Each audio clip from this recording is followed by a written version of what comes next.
Vinegar has a very long and interesting history, going back to Babylonia in 5000 BC, and it's used in lots of different cuisines around the world. Now, although vinegar has various ingredients, the main component is 4 to 8% acetic acid. It also has other ingredients which are chemicals like polyphenols, which are antioxidants that can curb cell damage, which usually leads to diseases, so curbing that is a good thing. Now, I can only find one reasonable study on this, so that basically means that we cannot make any firm conclusions about its effectiveness, so take what I'm saying with a grain of salt or a sip of vinegar, as the case may be.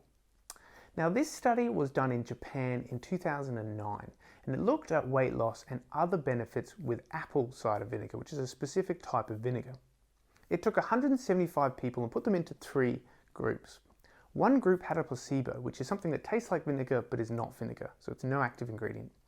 The other 2 groups, one had a small amount of vinegar, about 7.5 mils or 1 tablespoon of apple cider vinegar after breakfast and dinner, and the other one had a larger dose or 15 mils or 2 tablespoons after breakfast and dinner. And then they followed them for 12 weeks or about 3 months. Now, the group that took 1 tablespoon of vinegar lost 1.2 kilos or 2.7 pounds after the 12 weeks above placebo.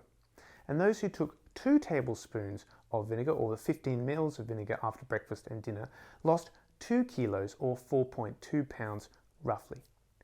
In addition, they also noticed that the waist circumference, the waist-hip ratio, and the serum triglycerides, which are the fatty acids in the blood, also reduced after week 8. So there are a few other interesting potential benefits there. In a 2017 review published in Diabetes Research and Clinical Practice, researchers analysed previously published studies and concluded that vinegar may be effective in blunting the sugar or glucose and insulin levels after meals, and hence that'll help prevent diabetes, which is pretty impressive.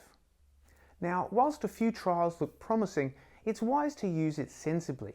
So if you're consuming it, try and use maybe apple cider vinegar, maybe limit the amount, as it's highly acidic, like I said. So you either want to dilute it in something like water or add it to your food, like in salads.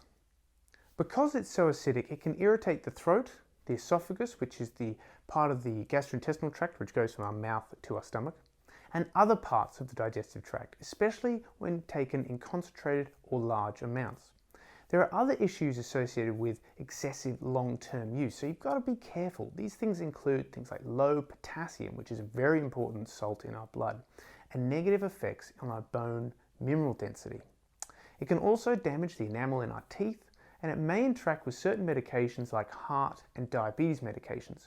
So it's a really good idea to consult your healthcare provider before taking apple cider vinegar and making sure it's safe